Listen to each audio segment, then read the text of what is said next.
Some movies that have a notoriously bad reputation are simply misunderstood and better than the average person who hasn't seen it tends to believe. Super Mario Bros. Is not one of those movies.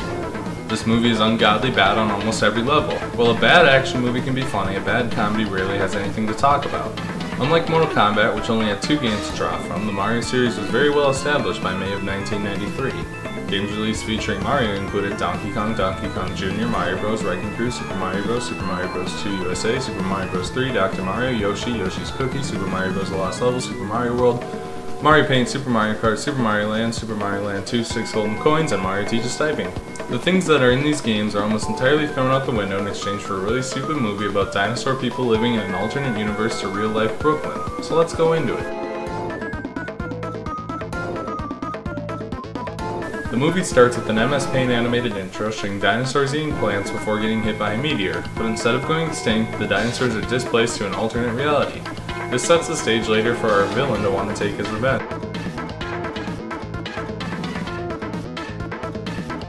Over the course of millions of years that they are separated, mammals and dinosaurs evolve into almost identical creatures called humans. This scene is followed by showing us Daisy's mother giving her up for adoption. As she runs from Bowser and her minions, she leaves a gigantic egg at a church, which hatches into Daisy.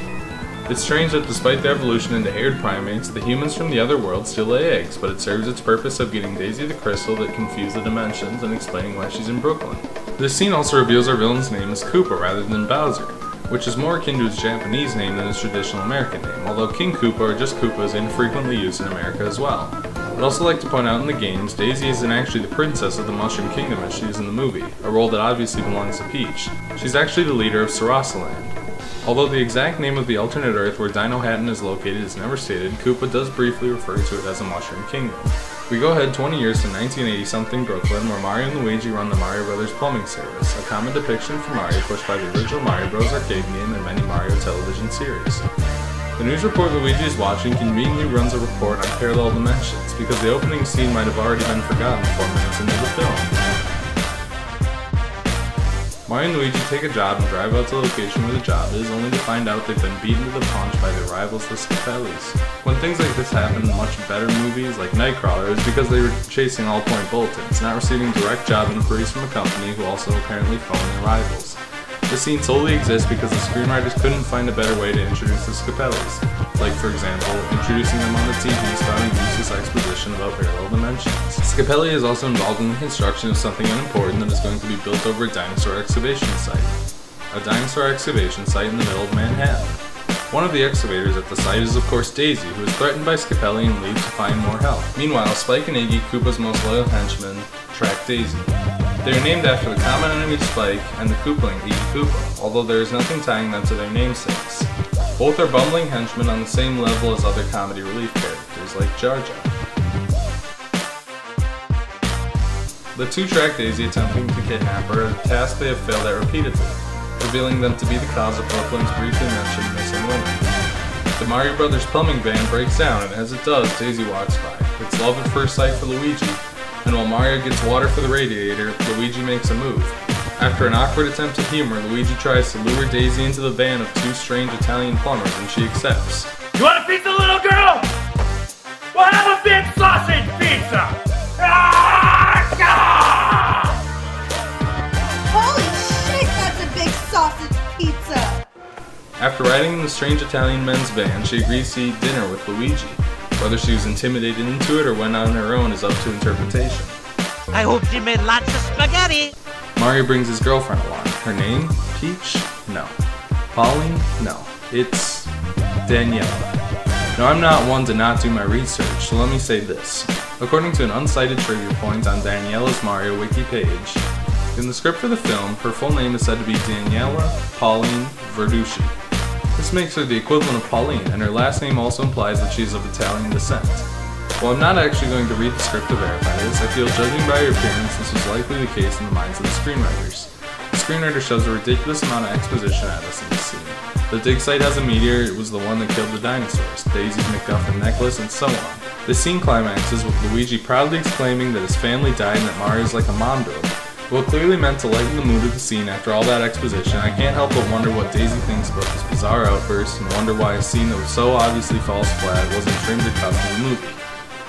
After the group leaves the restaurant, they split up. Mario drops off Daniela, and she's kidnapped immediately after by Spike and Iggy. Almost all the rest of the movie goes by before this is brought up again. Meanwhile, Luigi makes his way to the excavation site with Daisy, hoping he can excavate her tunnels. In the tunnels, they find a bunch of fossilized dinosaur corpses, including that of Daisy's mom. As the screenwriter took another pull of whiskey, he decided this was the perfect time for Luigi and Daisy to almost kiss, but they are cut short by the Scapellis breaking a pipe underground, flooding the site. This is despite the risk of causing sinkholes in your very valuable construction space and making it effectively unusable. Luigi gets Mario and the two repair the leak, while Iggy and Spike happen to chance past the three heroes. Mario and Luigi are knocked out and Daisy is kidnapped. The brothers chase after them, finding a wall. A CGI version of Daisy briefly pokes through and Luigi grabs her necklace, which keeps the plot from ending immediately after.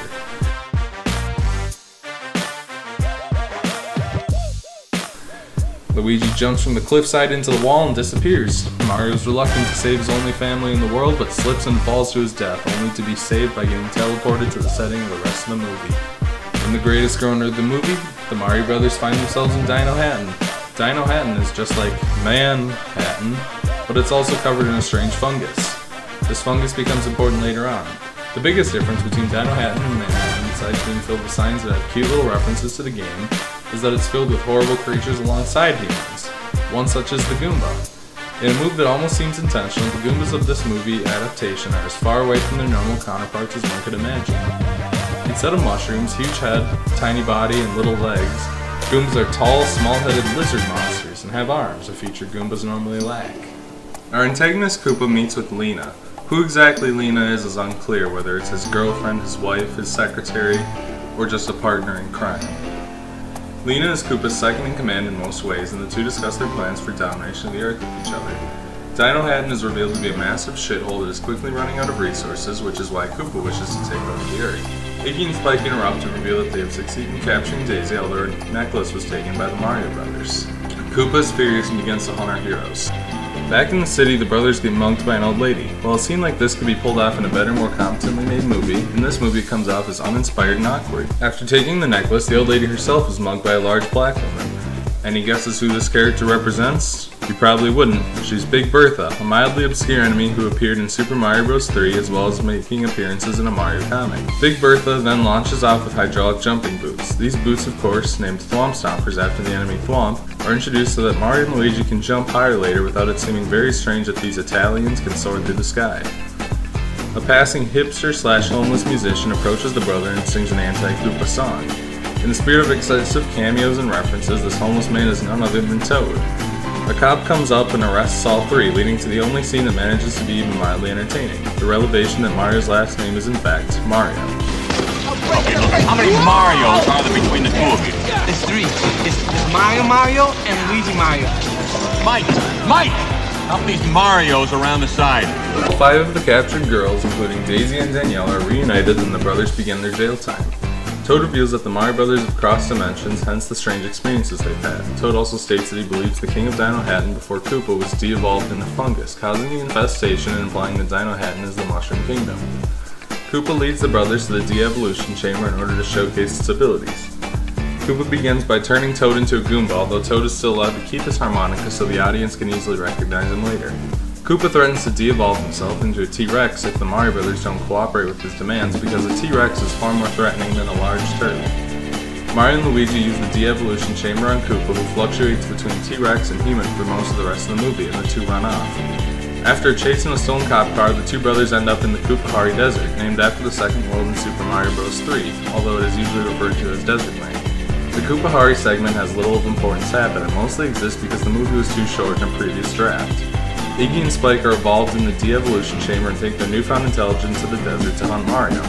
In case it isn't obvious what happens, they are still incredibly stupid and do not even come close to completing their goal. Lena retrieves Daisy and gives some exposition, namely revealing that Daisy is the only person capable of merging the dimensions. Daisy is locked in her own private room with a velociraptor as a guard in her room. The 2-foot velociraptor is, of course, Yoshi. Much like the Pluto and Goofy question in the Disney shorts, I must ask, how the hell did every creature in Dino Hatton luck out and become a human when Yoshi is stuck as a very, very small velociraptor? It seems like the millions of years of evolution would have made him human too. Yoshi lacks a lot of Yoshi's classic traits like eggs and in fact does almost nothing in this movie at all besides briefly distracting Lena later. Bowser talks to Daisy some more, and the Goomba formerly known as Toad takes her away. Iggy and Spike crash their car. After forcing us to see them evolve, they just simply crash their car. The Mario Bros tie them up and are directed to Big Bertha's bar, the Boom Boom Bar, named after the mini-bosses from Super Mario Bros. 3. The brothers steal a garbage truck and return to the city. As I previously said, the desert is just filler. Big Bertha is seduced by Mario, she gives them the Thwomp Stompers, and Goombas raid the bar, causing Luigi to lose the MacGuffin. Thankfully, at this point, the movie becomes almost entirely stupid fun bad as opposed to boring shit. Koopa threatens a giant fungus monster that used to be the king of Dino Hatton, and therefore Daisy's father. Not gonna lie, the design of the Mushroom King is pretty cool and doesn't look bad at all. Mario and Luigi use their super plumbing powers to block off the heating valves in Koopa Tower and use the distraction to begin climbing up to the top. They also steal some work uniforms, the ones featured on the cover that are meant to call back to their classic red and green outfits. Goombas fill the elevator they are in, and in a truly bizarre and lengthy scene, the brothers dance with the Goombas in order to avoid detection.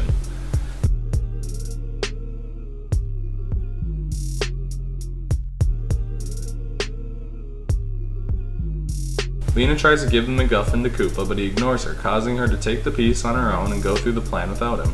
Lena attempts to kill Daisy, but she flees with help from Yoshi. Daisy joins up with Iggy and Spike, who are up for execution, the two lead her to her father. Daisy uses an awkward light gun computer interface to guide the Mario Brothers, and all our heroes are together once again for an awkward meet my dad scene. Lena orders the invasion of Earth, which makes the Koopas realize he's been betrayed, and Mario, Luigi, and Daisy go back for Daniela, and thus the other kidnapped girls. Mario and Luigi easily take out the guards, and the entire group slides down the frozen air ducts on a mattress. You want a war? I'll give you a war! Like a Vietnam veteran having war flashbacks, Koopa runs around threatening the brothers with a flamethrower. Mario launches his Thwomp Stomper with a bonsai bell, causing Koopa to land in a strange barrel hanging above the street. Mario and Koopa begin to fight while Luigi and Daisy chase Lena, who is bringing the MacGuffin to the meteorite to merge the dimensions. Lena inserts it into the meteor and is fucking vaporized.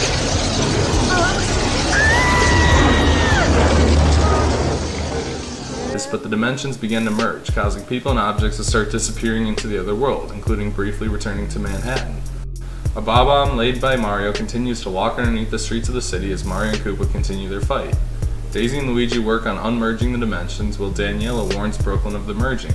The World Trade Centers slowly evaporate and merge with Koopa Tower. The World Trade Centers really got unlucky with the amount of destruction they were put through before 9/11.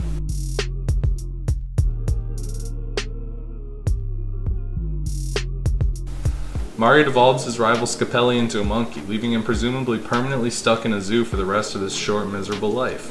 The dimensions unmerge.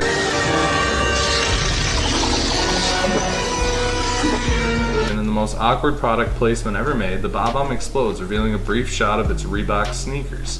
Why Reebok wanted to be associated with a tiny toy bomb is beyond me. Koopa becomes a T-Rex for about 3 seconds before the brothers hit him with their de-evolution guns, and he is turned into slime.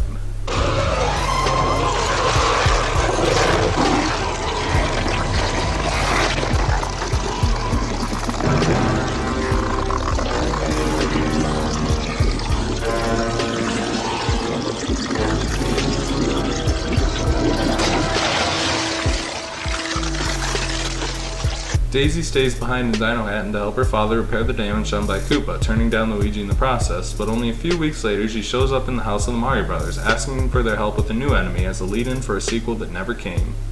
For anyone curious, there's an official sequel webcomic that outlines what would have happened in the proposed second movie.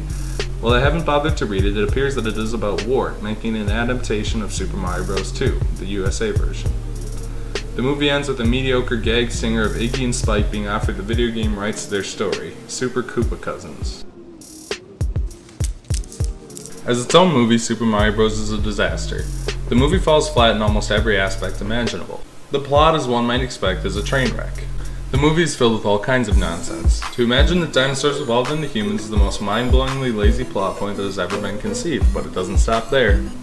Scenes and entire sets of scenes happen and never get resolved. The biggest offender in this category is the desert scene, which serves, as far as I can tell, absolutely no purpose. Characters have little to no solid characterization. Mario, Luigi, and Daisy might as well not have characters. Koopa is evil but then becomes a school shooter. Lena goes from Koopa's nervous but evil lover to a school shooter. And Mario's greasy Italian sausage makes Big Bertha go from petty thief to hero in seconds. It's hard to tell how much of this movie was supposed to be a comedy because it has more jokes than you'd see in most normal action movies at the time, but the movie doesn't have much action in it. Even the big climax is just a bomb walking around while Mario punches Guy Fieri. Most of the movie's attempts at humor, however, are completely flat. Generally, the humor is comprised of Luigi being a dumb kid and Mario trying to guide him. Thankfully, the movie isn't too slapsticky, but the comedy isn't even groan-inducing jokes. It's like sitcom-grade bickering. Bowser pretends to be a lawyer for the Mario Bros, but it isn't played for laughs, yet the moment isn't intense either. Everything in this movie just goes nowhere. A mediocre climax and a dull cliffhanger end it. And between that, there's an hour of terrible romance and awkward moments. It's really just a very boring movie, unfortunately. It doesn't even do the audience the courtesy of being fun in a bad way. The movie is try-hard and dull and awkward. I will commend one thing, though. Some of the sets and costumes are interesting. The Goombas look bizarre and ugly, but it's clearly intentional, and they look pretty decent in that way. As an adaptation, and this will sound ironic, it tries too hard to be a Mario movie. There are a few subtle references that aren't as awkward as most of the movie, mostly signs and small references like that. The huge problem is how awkward this movie feels being a Mario movie. Mario and Luigi get awkward rocket boots because you have to have Mario and Luigi jumping high. Mario and Luigi get these weird suits that kind of resemble their red and green outfits from the games, but not really. Bowser transforms into a dinosaur for like 3 seconds because he was a giant turtle in the games instead of Guy Fieri. You got pipes, mushrooms, bob-ombs all over the place. This stuff is just in there because it needed to be so this could be a Mario movie. They tried too hard to make a Mario movie without worrying about making a good movie. It's worse when you juxtapose it with all the shit that isn't Mario in this movie. Bowser is a human, Daisy is some kind of weird-ass dinosaur person, Lena and Daniela are crucial characters who never appear in any of the games, Toad is a human and becomes a Goomba for some fucking reason. There's all this bizarre dimension hopping, world fusing, Goombas look like walking dog shit, and Yoshi's an actual velociraptor. The movie is a bizarre fucking mess of half-baked ideas, a collage of nothing that goes nowhere that leads itself in circles. It's an awful movie and an even worse adaptation.